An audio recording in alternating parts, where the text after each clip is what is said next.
السلام عليكم، مرحبا بكم في قناتي قناه ام احمد شهوات وصفات. كنتمنى من الناس اللي كيزوروا القناه ديالي وكتعجبهم يشتركوا فيها ويفعلوا الجرس باش يوصلهم كل جديد، ويبارطاجيو لي فيديو تاعي مع الاصدقاء ديالهم باش تعم فائده ان شاء الله. اليوم غنحضر لكم واحد كيك ولا طاخت على شكل كيك ديال الريجيم عاوتاني، ولا تاع الناس اللي اللي فيهم داء السكري وما كيقدرش على الحلاوه بزاف. انا عاوتاني جاتني الفكره انا ندير واحد الحلوه هاد الوصفات مني انا، مني انا، واول مره كنجربهم، ما فايت ليش جربتهم، كنجربهم وكنسجل الفيديو. الا صدقات ليا الوصفه ونالت الاعجاب ديالي في المذاق وفي الشكل، راه غادي نشاركها معكم. الا ما نجحش الوصفه، اول مره غادي ما عنديش مقادير محدده، راه غادي نبقى تنعاودها ونحصل على نتيجه مرضيه. ولكن ان شاء الله هاد المكونات انا نديرها فكره في راسي، وكنتمنى انها تكون مزيانه. ما نطولش عليكم. بالنسبه للمقادير غنحتاج 2 بيضات، خماره ديال 14 غرام، عندي هنا 50 غرام ديال البودره ديال اللوز، عندي كاس تاع الحليب تقريبا واحد 10 المعالق تاع هكا. المهم انا عندي هنا خالي من الدسم، عندي ضرن مسوس، عندي العسل الحره، عندي زيت العود، عندي هنا الخرطه ولا الشوفان ولا لي فلاكون دافوان. غنحتاج هكا وغادي نطحنو. هاد الكيكه هادي غادي نديرها بالدقيق ديال الشوفان ولا ديال لافوان، الدقيق غادي نطحنو.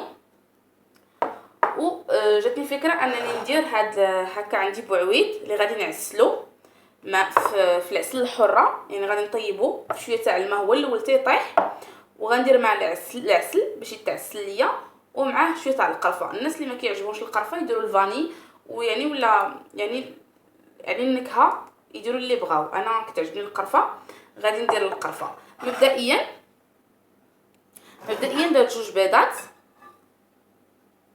غندير معاهم معلقه كبيره ديال العسل الحره، بحال هكا، وغادي نخلط مزيان هاد المكونات. غندير 2 معالق كبار ديال زيت العود،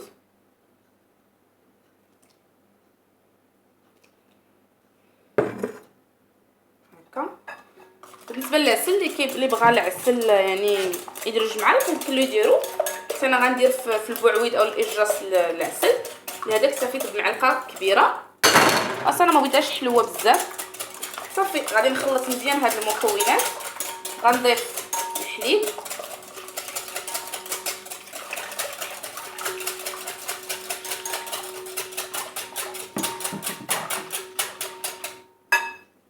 غادي نضيف دانون مسوس، واحد المعلقه كبيره عامره ديال دانون مسوس، وغادي نخلط. غنضيف 50 غرام ديال البودره تاع اللوز، وغنضيف تقريبا واحد المعلقه ديال هاد الخرطال هذا. صافي وغادي نحرك مزيان، وغادي نطحن هاد الخرطال ولا الشوفان، غنطحنو ونضيفو على الخليط نتاعي حتى يتجمع ليا ويكون عندي قوام ديال الكيك. ونضيف الخماره. صافي هنا بعد ما طحنت الخرطال غادي ندير هاد الكميه، الا ما قدرتنيش غادي نزيد، وغندير خميره تاع 14 غرام. صافي وغادي نمزج هاد المكونات. الا خصني كيف قلت غادي نعاود نطحنو حتى نحصل على القوام ديال الكيك. بالنسبه للخليط كيجي على هذا الشكل هذا، ثقيل هو كيشرب. انا هنا غندير واحد الرشه تاع القرفه، ديما كتعجبني القرفه ديال الفاني. هاد القرفه هذه كتحيد ديك المذاق تاع زيت العود. صافي وغنديرو في واحد المول، اي مول بغيتو. انا غنديرو في هاد المول هذا. صافي وغندخلو الفران على درجه حراره 160 حتى 170 درجه، نشعليه لتحت تيتقاد، وعاد نخرجها باش وعاد نصيب هذا البوعويد.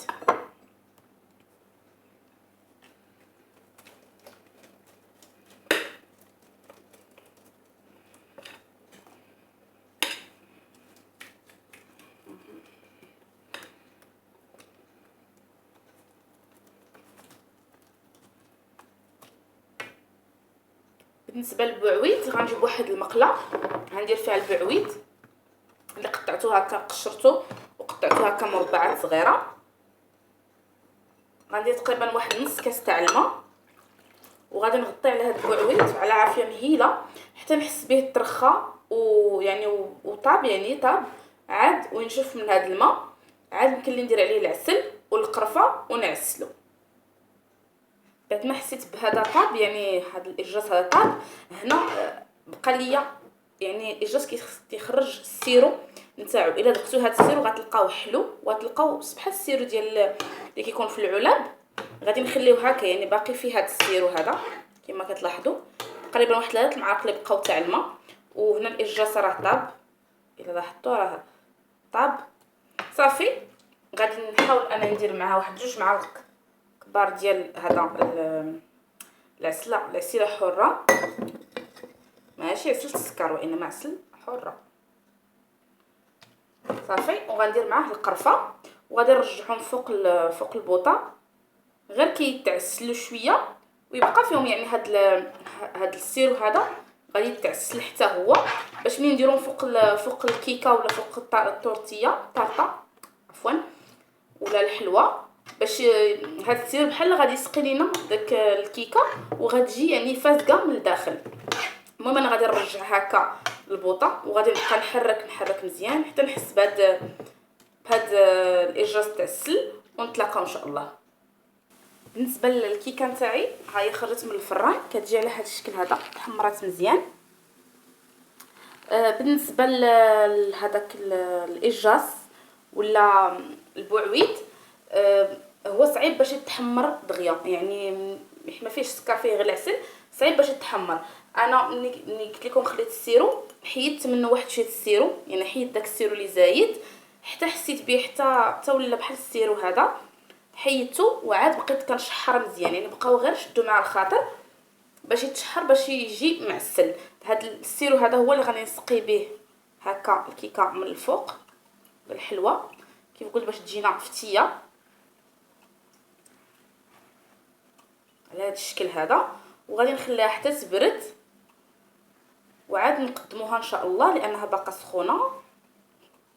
المهم جات رطبه، بانت ليا رطبه مزيان ان شاء الله. هاد انا فرحانه بزاف لان هكا يعني لي غوسيت يعني من راسي كنديرهم يعني جابوا نتيجه ان شاء الله. نذوقها ونقول لكم كي دايره. المهم انا غادي نبقى هكا مستمره كنسقي في الكيكه مزيان ونتلاقاو ان شاء الله. بعد ما بردات ليا هكا الطورطه درت ليها هذاك الاجراس هكا معسل من الفوق.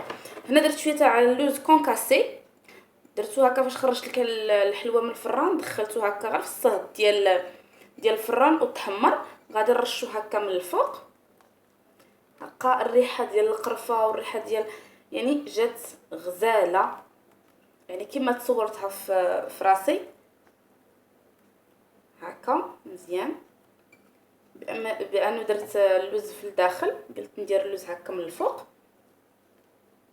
يعني هذه ماشي كتشهي يعني مكونات يعني ما فيها حتى يعني لا سكر لا دهنيات لا حتى حاجه، يعني غير الشوفه فيها بعدا انا كتشهي.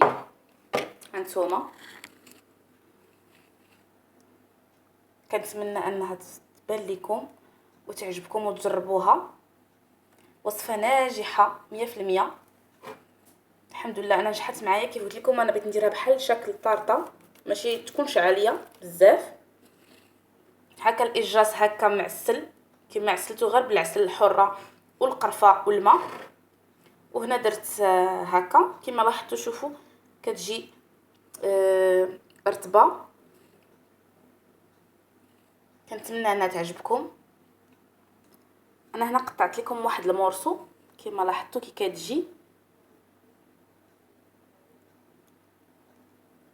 كتجي روعه. هانتوما كنتمنى الا عجبتكم وصفه اليوم ديروا جيم واشتركوا في القناه وفعلوا الجرس باش يوصلكم كل جديد، وبارطاجيو لي فيديو ديالي مع الاصدقاء ديالكم ومع الناس اللي هاد الوصفه غتفيدهم وغتعجبهم ويجربوها. بالصحه والراحه، بسلامه.